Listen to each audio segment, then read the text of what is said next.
Assalamualaikum warahmatullahi wabarakatuh. Perkenalkan, nama saya Andriani dengan NIM 20220101030338. Video ini dibuat untuk memenuhi tugas mata kuliah metodologi penelitian kualitatif, di mana penelitian saya ini berjudul Manajemen Pembinaan Akhlakul Karimah MTS Darul Mukhlisin Kendari.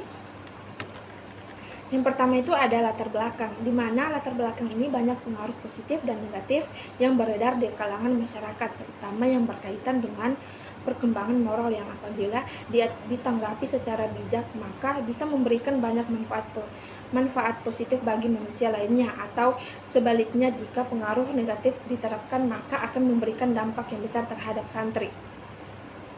Dengan adanya pernyataan di atas, maka yang paling penting dalam sebuah lembaga pendidikan Islam adalah menanamkan akhlak terpuji atau akhlakul karimah, sebab akhlak yang dilakukan sejak dini bisa berpengaruh pada sikap, sifat, dan tingkah laku santri secara lahiriah. Sebagai pemimpin pondok dan pengurus lainnya harus menjaga santrinya agar tetap memiliki perilaku yang positif serta memberikan contoh bagi santri, terutama dalam menerapkan akhlakul karimah. Berdasarkan hasil observasi pada awal tanggal 15 April 2025 di Madrasah Tsanawiyah Darul Mukhlisin Kendari, peneliti melihat berbagai permasalahan, antara lain melihat ada santri yang kurang rapi dalam berpakaian, berkata-kata kasar, dan melakukan bullying secara fisik, misalnya mengambil barang orang lain. Yang kedua ada fokus penelitian. Fokus penelitian ini berfokus pada manajemen pembinaan akhlakul karimah di MTS Darul Mukhlisin Kendari. Ketiga ada rumusan masalah. Rumusan masalah terbagi menjadi 3, yaitu pertama ada bagaimana perencanaan pembinaan akhlakul karimah di MTS Darul Mukhlisin Kendari. Kedua, bagaimana pelaksanaan pembinaan akhlakul karimah di MTS Darul Mukhlisin Kendari. Ketiga, ada faktor-faktor yang mempengaruhi pelaksanaan pembinaan akhlakul karimah di MTS Darul Mukhlisin Kendari. Ketiga, ada tujuan penelitian. Tujuan penelitian ini terbagi menjadi 3 bagian. Yang pertama itu ada tujuan penelitian itu untuk mengetahui perencanaan pembinaan akhlakul karimah di MTS Darul Mukhlisin Kendari. Kedua, untuk mengetahui pelaksanaan pembinaan akhlakul karimah di MTS Darul Mukhlisin Kendari. Ketiga, untuk mengetahui faktor-faktor yang mempengaruhi pelaksanaan pembinaan akhlakul karimah di MTS Darul Mukhlisin Kendari. Ketiga, ada kajian pustaka, di mana kajian pustaka ini terbagi menjadi 8 bagian. Yang pertama ada deskripsi teoritis manajemen. Yang kedua ada tahap-tahap manajemen. Ketiga, deskripsi pembinaan akhlakul karimah. Yang keempat, macam-macam pembinaan. Yang kelima, tahapan pembinaan santri. Yang keenam, metode pembinaan akhlak.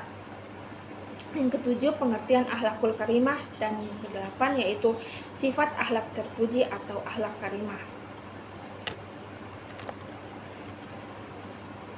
Metodologi penelitian. Metode penelitian ini terbagi menjadi 6, yaitu ada jenis penelitian, waktu dan lokasi penelitian.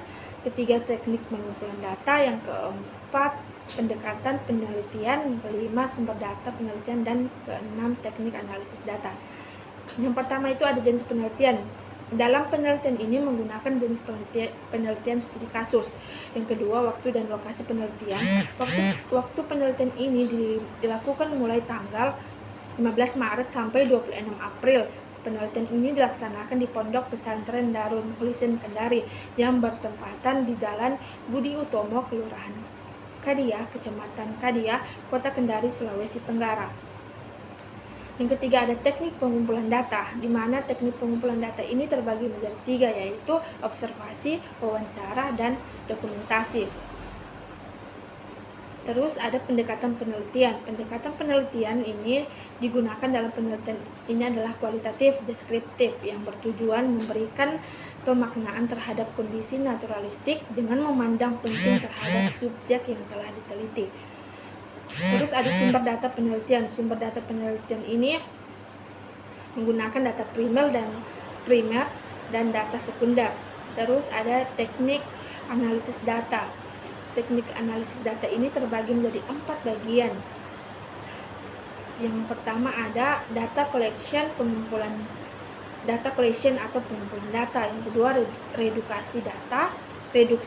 Yang ketiga, penyajian data. Keempat, conclusion, penarikan atau kesimpulan.